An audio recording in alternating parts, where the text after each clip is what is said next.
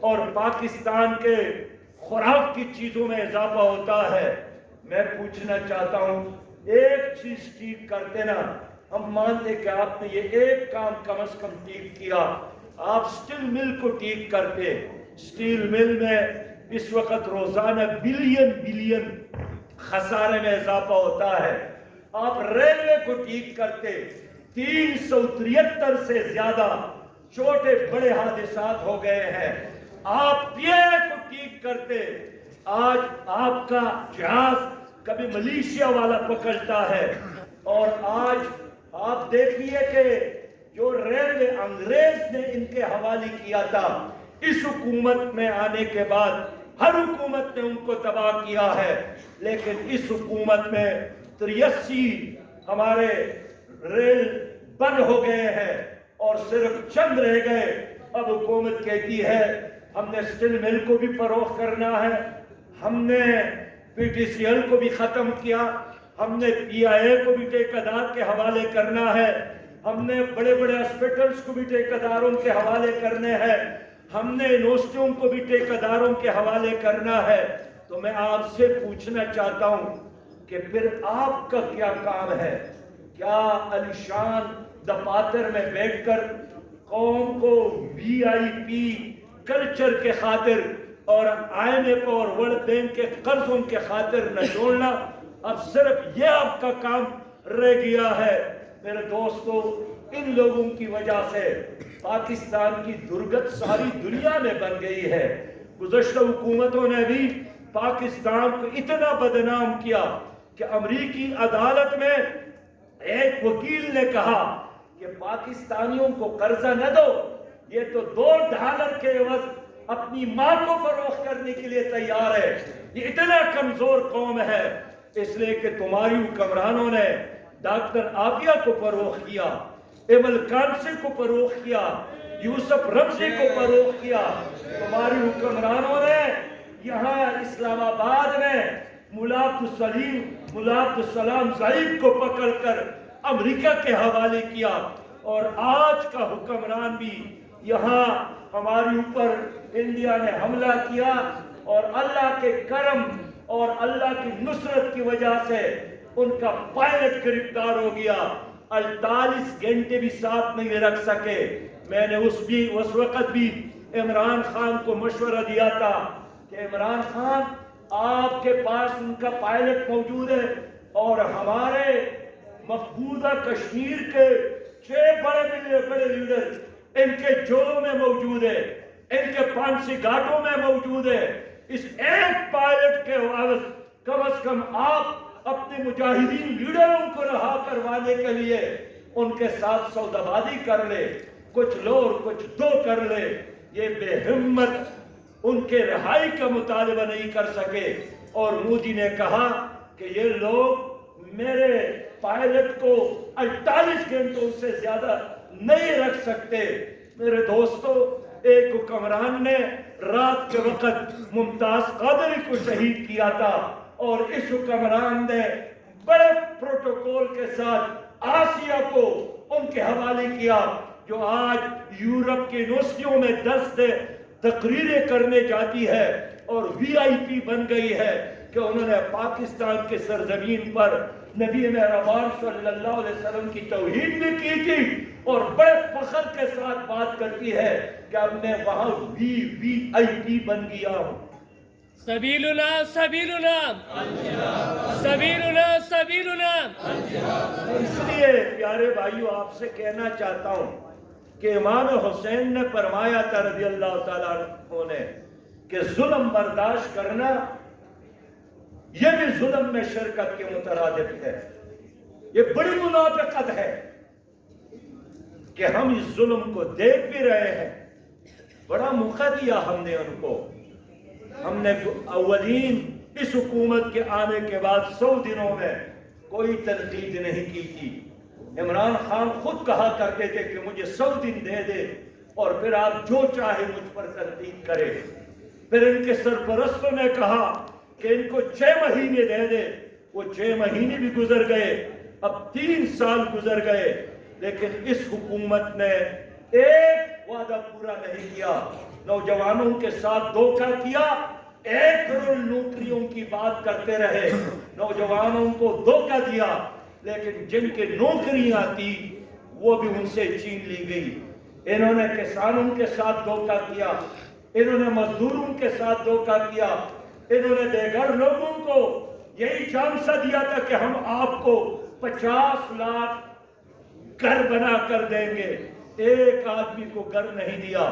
میں اس لیے آپ سے کہنا چاہتا ہوں کہ میرے پیارے بھائیوں، یہ ایک طبقہ تمہارے اوپر مسلط ہے، یہ شہزادوں کا ایک ٹولہ ہے، یہ نوابزادوں کا ایک ٹولہ ہے، یہ صلاحیت کی بنیاد پر نہیں آئے ہیں، یہ عالمی اسٹیبلشمنٹ کے سازش کے نتیجے میں یہ لوگ بار بار تمہارے اوپر مسلط ہوتے ہیں۔ میرے ساتھ ایک آدمی نے بات کی کہ جماعت اسلامی بہت اچھی جماعت ہے، جماعت اسلامی باصلاحیت لوگوں کی جماعت ہے، جماعت اسلامی دیانتدار لوگوں کی جماعت ہے، لیکن ہم آپ کو اس لیے موقع نہیں دے سکتے کہ آپ کو امریکہ پسند نہیں کرتا ہے۔ میرے دوستو، میں نے کہا اللہ کا شکر ادا کرتا ہوں کہ وقت کا دجال اور ابلیس اور شیطان اور امریکہ مجھے پسند نہیں کرتا ہے۔ میرے لیے موت ہوگی اگر وہ مجھے پسند ہے، آپ کو ان کو مبارک ہو۔ لیکن اب کیا کرنا ہے؟ کیا رونا دھونا تو علاج نہیں ہے، اب عمل کا وقت ہے، عمل سے زندگی بنتی ہے، جنت بھی جہنم بھی۔ اب آگے بڑھنا ہوگا، قدم اٹھانا ہوگا۔ تو مجھے میرے بھائیوں نے بتایا کہ سارے بلاک کوٹ کی صدور ہے، یہ ہمارے یونٹس کے صدور ہے۔ میں آپ سے بات کرنا چاہتا ہوں کہ آج آپ لوگ اٹھیے، اپنے لیے نہیں، آئندہ نسلوں کے لیے اس پاکستان کو محفوظ بنانا ہے۔ میں آپ سے اپیل یہی کرنے آیا ہوں کہ آج پاکستان ایسے ٹولے کے ہاتھوں میں آیا ہے جنہوں نے پاکستان کے اداروں کو بھی میزاب بنایا ہے۔ کتنے دن ہو گئے قوم جل رہی ہے مہنگائی میں، اور پنڈی اور اسلام آباد اسی میں لگے ہیں کہ سمرت گئی ہے اور سمری آئی ہے، اور کہتا ہے میں دستخط نہیں کروں گا، اور کہتے ہیں کہ دستخط کرنا ہوگا۔ تمہاری سمریوں سے لوگوں کو کیا غرض ہے؟ لوگ روٹی چاہتے ہیں، لوگ مہنگائی سے نجات چاہتے ہیں، لوگ اپنے تعلیم یافتہ ڈگری ہولڈر بیٹے کے لیے روزگار چاہتے ہیں، لیکن بخدا یہ لوگ اپنی محبت میں گرفتار ہے، یہ اپنی ذات کے عشق میں مبتلا ہے، یہ خدا بننے کی خواہش رکھتے ہیں۔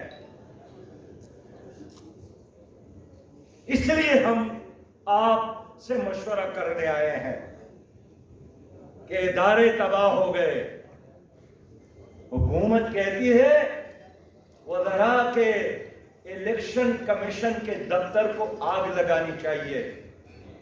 کیا کسی جمہوری حکومت کو، کسی جمہوری حکومت کے وفاقی وزیر کو اس طرح بات کرنی چاہیے؟ اب یہ عدالت کو بھی مٹی میں لینا چاہتے ہیں، الیکشن کمیشن کو بھی، اور جو یہ بار بار کہتا ہے کہ میں انٹرویو لینا چاہتا ہوں۔ آپ کے خیال میں کیا انٹرویو ہوگا؟ یہی ہوگا نا کہ آئندہ الیکشن میں میرے ساتھ دوں گے کہ نہیں دوں گے؟ جو ماضی میں ہوا ہے اسی طرح میرے ساتھ تعاون کریں گے کہ نہیں کریں گے؟ اور کیا انٹرویو ہے؟ میرے دوستوں اور میرے بھائیوں، جمہوریت کو بھی مذاق بنایا گیا ہے، آئین کو بھی مذاق بنایا گیا ہے، پولنگ سٹیشن کو بھی توقیر کیا گیا ہے۔ اگر یہی حالت رہی، تو ایک بادشاہ نے وزیر سے پوچھا تھا میری حکومت کب ختم ہوگی؟ انہوں نے کہا کہ جب جنگل کے درخت تمہارے محل کی طرف چل پڑیں گے۔ وہ سو گیا کہ کہاں جنگل اور کہاں جنگل کے درخت اور میرا محل۔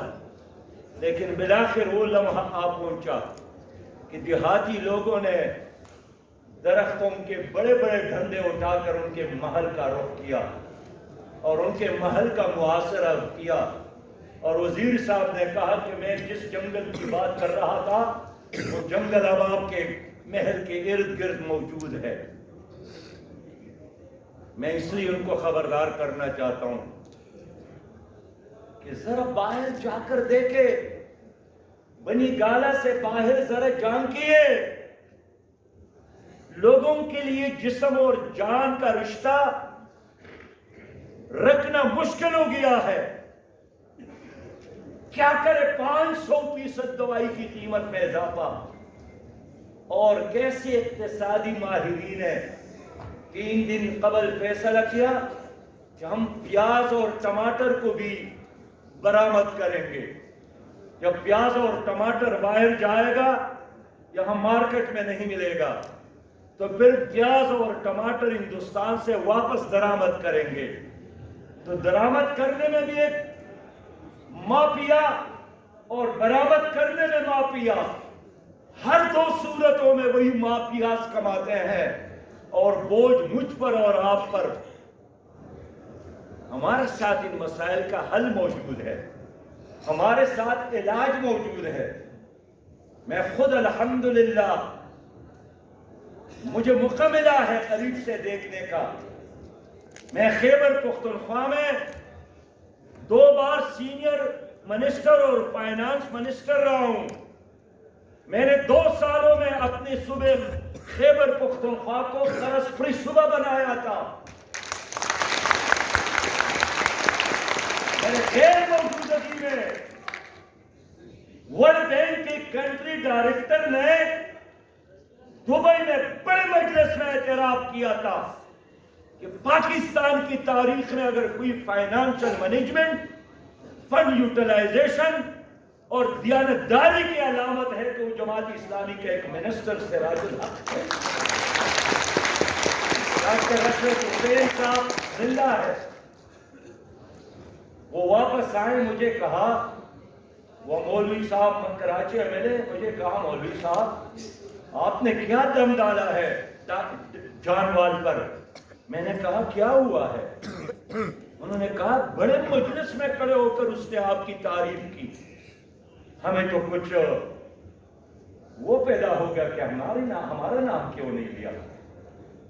میں اس لیے عرض کرنا چاہتا ہوں، ایک متبادل نظام موجود ہے، ہم معیشت کو بہتر کر سکتے ہیں، ہم آپ کے بنجر زمینوں کو آباد کر سکتے ہیں، یہ ایک تانا بھی ٹھیک نہیں کر سکتے۔ بنی گالہ میں کوئی تانا ہے کہ نہیں ہے؟ اگر بنی گالہ میں ایک تانا موجود ہے، میں وزیر اعظم سے کہتا ہوں کہ یہ ایک تانا ہی ٹھیک کر لے، میں پھر بھی آپ کو سلام پیش کروں گا۔ آپ کے بنی گالہ میں بچوں پر حملے ہوتے ہیں، جنسی حملے ہوتے ہیں، اسی بنی گالہ تانا کی حدود میں بچوں کو اٹھا کر ان کی لاشیں جنگلوں میں ملتی ہے۔ ایک تانا ٹھیک نہیں کر سکتے اور کہتے ہیں میں سعودی عرب اور ایران کے درمیان اور ایران اور امریکہ کے درمیان معاملات ٹھیک کرتا ہوں۔ چائنا کا دورہ، وہاں انتہائی اہم اجلاس میں تشریف فرماتے، فرمایا کہ چین نے اس لیے ترقی کی کہ یہاں کی حکومت نے 500 لوگوں کو پھانسی دی۔ وہ ایک دوسرے کو دیکھتے رہے کہ یہ تو ایسا واقعہ ہے جو اب تک ہم نے بھی نہیں پڑھا ہے تاریخ۔ بڑے متاثر ہو گئے ہمارے وزیر اعظم، اتنے گہرائی کے ساتھ انہوں نے ہماری ہسٹری پڑھی ہے۔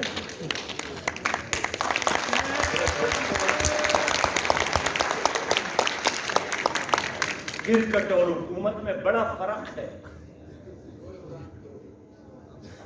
لیکن عمران خان صاحب کی حکومت میں تو ہمارے کھیل کے میدان بھی تباہ ہو گئے، ہمارے کرکٹ ٹیم بھی تباہ ہو گئی، وہاں بھی سفارش ہے، وہاں بھی کمیشن ہے، کوئی ایک کام تو کرو نا یار کہ ہم بھی آپس میں بات کر سکے کہ چلو، اور کچھ نہیں کر سکے، یہ ایک کام تو انہوں نے ٹھیک کیا۔ لیکن ترس بھی آتا ہے اس پر۔ وہ کہتے ہیں مجھے خود ٹی وی اسکرین سے پتہ چلتا ہے کہ روپیہ کی قدر میں آج پھر کمی ہوئی ہے۔ وہ کہتے ہیں مافیاز ہیں، چاروں طرف مافیاز موجود ہے، آپ کو کیا پتا ہے؟ یہ ٹھیک کہتے اس لیے کہ ان کے چاروں طرف مافیاز موجود ہے۔ جو لوگ اس وقت پی ڈی ایم کے نام سے سیاست کر رہی ہے، پیپلز پارٹی کے نام سے، یہ بھی آپ کے لیے نئی نہیں ہے۔ ایک نئی بار بار انہوں نے حکومتیں کی ہے، ان کے درمیان خارجہ پالیسی پر اختلاف نہیں ہے پی ٹی آئی اور پی ڈی ایم میں، تعلیمی پالیسی پر اختلاف نہیں ہے۔ تعلیمی پالیسی تو خیر اس حکومت کی اچھی ہے، اس لیے کہ 1100 میں سے 1100 نمبر اب طلبہ لیتے ہیں، پہلے 100 کم لیتے تھے، اور آئندہ سال 1100 میں سے 1200 نمبر۔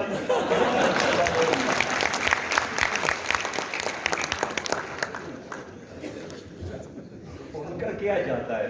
1100 لے لے، 1200 لے لے، 1500 لے لے، بھائی تبدیلی ہے نا۔ میں یہی کہنا چاہتا ہوں، ان کے درمیان کوئی اختلاف نہیں ہے، خارجہ پالیسی پر اختلاف نہیں ہے، کشمیر پالیسی پر اختلاف نہیں ہے، IMF اور ورلڈ بینک کی غلامی پر اختلاف نہیں ہے، FATF کے قوانین، ان کے تحت جو دباؤ میں جو قوانین حکومت نے بنائے ہیں، ایک دوسرے کو سپورٹ کیا۔ آرمی چیف کے ایکسٹینشن کے موقع پر کس طرح سب نے مل کر ٹپے لگائے۔ کیا اختلاف ہے؟ آپ مجھے بتائیں۔ اختلاف ایک چیز پر ہے کہ یا تو ہمیں شریک اقتدار کرو، یا آپ گھوڑے سے اترو، تھوڑا سا ہم بھی بٹا دو۔ مفادات کی لڑائی ہے، خاندانوں کی لڑائی ہے، اس لیے ہم عوام کی لڑائی لڑ رہے ہیں، ہم غریبوں کی لڑائی لڑ رہے ہیں، ہم مظلوموں کی لڑائی لڑ رہے ہیں۔ اور میں پیپلز پارٹی اور مسلم لیگ اور پی ٹی آئی کے ورکر سے کہنا چاہتا ہوں کہ خدا کے لیے اس ملک کو اگر آپ قائم رکھنا چاہتے ہیں تو اب آ کر جماعت اسلامی کا ساتھ دیں۔ اس ملک میں دو پارٹیاں ہیں، ایک ظالموں کی پارٹی اور ایک مظلوموں کی۔ ظالموں کے پارٹیوں میں ظلم کا ساتھ دینے کی بجائے عام جماعت اسلامی کا ساتھ دے دے، ایک چانس اس ملک میں اسلامی حکومت کو بھی ملنے چاہیے۔ میں اس لیے آج کاشف چودھری صاحب کی اس حلقے کے نوجوانوں سے اور یہاں کے باشعور شہریوں سے بات کرنے آیا ہوں کہ آپ لوگوں نے اپنی ذمہ داریوں کو پورا کرنا ہے۔ اب دیکھیے، آپ اسلام آباد کے لوگ ہیں، اسلام آباد، تو آپ مجھے بتائیں آپ کی عدالتوں میں اسلام ہے؟ آپ کے تعلیمی اداروں میں اسلامی نظام تعلیم ہے؟ آپ کے بینکوں میں اسلامی نظام معیشت ہے؟ تو کہاں اسلام آباد؟ اس اسلام آباد کو حقیقی اسلام آباد بنانے میں آپ لوگ اپنا کردار ادا کریں، تاکہ باہر سے لوگ آ کر دیکھ لیں ایک نظر، اور واپس یورپ اور افریقہ اور دوسرے ممالک جا کر گواہی دے لے کہ میں نے اسلام آباد اپنی آنکھوں سے دیکھا ہے، وہاں صفائی ستھرائی کو دیکھا ہے، وہاں لوگوں کو سہولیات دیتے ہوئے ہم نے حکومت کو دیکھی ہے۔ میرے بھائیوں، یہاں باہر سے ایک خاتون آئی تھی ہماری اسلام آباد کی کسی طالب علم کے ساتھ باہر پڑھ رہی تھی، تو وہ ادھر آئی تھی، تو ان کو وہ بیچارہ کہیں ہوٹل میں لے گئے اور واپس آ رہے تھے، پولیس نے ان کو پکڑا، پوچھا تمہارے ساتھ نکاح نامہ ہے؟ انہوں نے کہا کہ یہ مہمان خاتون ہے اور یہاں آئی تھی تو میں نے ان کو ہوٹل میں ڈراپ کرنا ہے، مہمان ہے۔ انہوں نے کہا مہمان چھوڑو، نکاح نامہ دکھا دو۔ اس بیچارے نے کوئی 5000 کا نوٹ نکال کر اس کو دے دیا، اجازت تو ملی جانے کا۔ اس مہمان خاتون نے میزبان سے پوچھا کہ آپ سے یہ کیا پوچھ رہے تھے؟ تو اس نے کہا کہ یہ پولیس آفیسر ہے، یہ پوچھ رہے تھے کہ راستے میں کوئی تکلیف تو نہیں ہوئی؟ تو انہوں نے پھر پوچھا کہ آپ نے یہ جو نوٹ دیا یہ کیوں دیا؟ انہوں نے کہا کہ غریب لوگ ہیں، رات بھر سردی میں پہرا دیتے ہیں، تو میں نے ان کو شاباش کے طور پر یہ 5000 دیا۔ اس نے ڈائری میں لکھا کہ اسلام آباد کی پولیس بڑے اچھے ہیں، آدھی رات بھی لوگوں کا حال پرسی، اور لوگ بھی اچھے ہیں کہ ان کی بھی حوصلہ افزائی کرتے ہیں۔ تو کیا آپ نہیں چاہتے کہ اسلام آباد حقیقی معنوں میں اسلام آباد بن جائے؟ لوگ ایک نظر دیکھ کر واپس جائیں تو ان کو آپ کی گلیوں اور کوچوں میں صفائی ملے، اور وہ گواہی دے دے کہ جہاں اسلام ہو وہاں صفائی ہوتی ہے، جہاں اسلام ہو وہاں عدالتوں میں انصاف ہوتا ہے، جہاں اسلام ہو وہاں بچوں کو تعلیم ملتی ہے، جہاں اسلام ہو وہاں علاج کی سہولیات، عدل اور انصاف کا نظام۔ اس لیے سنجیدہ باوقار طریقے سے اس اسلام آباد کو حقیقی معنوں میں اسلام کا دارالخلافہ بنا۔ اور دارالخلافے کا کیا مطلب ہے کاشف؟ دارالخلافے کا مطلب یہی ہے کہ وہاں خلیفہ ہو۔ تو آپ کے ملک میں کوئی خلیفہ ہے؟ اس لیے پیارے بھائیوں اور نوجوانوں، اتنا بڑے اجتماع مزید ہمیں کیا کرنا ہے؟ میں چاہتا ہوں کہ اپنی تقریر کو یہاں چھوڑ کر آپ سے بات کروں کہ بقیہ جو ہم نے کیا کرنا ہے اس نظام اور اس حکومت کے حوالے سے۔ یہ اعلان میں 31 اکتوبر کو کرنا چاہتا ہوں، تو لاکھوں لوگ ہوں گے انشاءاللہ، نوجوان ہوں گے۔ تو یہاں جتنے لوگ موجود ہیں ذرا اپنے سیٹوں پر کھڑے ہو جائیں تاکہ آپ کی یہ تھکاوٹ ختم ہو۔ جتنے لوگ موجود ہیں یہاں پر، جتنے لوگ موجود ہیں، آپ کے تمام خاندان والے، آپ کے تمام رشتہ دار، آپ کے تمام دوست 31 اکتوبر کو 2 بجے کہاں پر؟ ڈی چوک میں۔ کون سے چوک میں؟ ڈی چوک میں۔ میں اس کا استقبال کروں گا، اور ہم نے مزید کیا کرنا ہے انشاءاللہ، یہ ظلم ہم برداشت مزید نہیں کر سکتے۔ اس وقت ایک سیاسی ضرورت ہے کہ ہم عوام کی رہنمائی کرے، قیادت کرے، مظلوموں کی ترجمانی کرے۔ تو انشاءاللہ 31 اکتوبر کو میں آئندہ کا عمل اعلان کروں گا۔ وآخر دعوانا الحمدللہ رب العالمین۔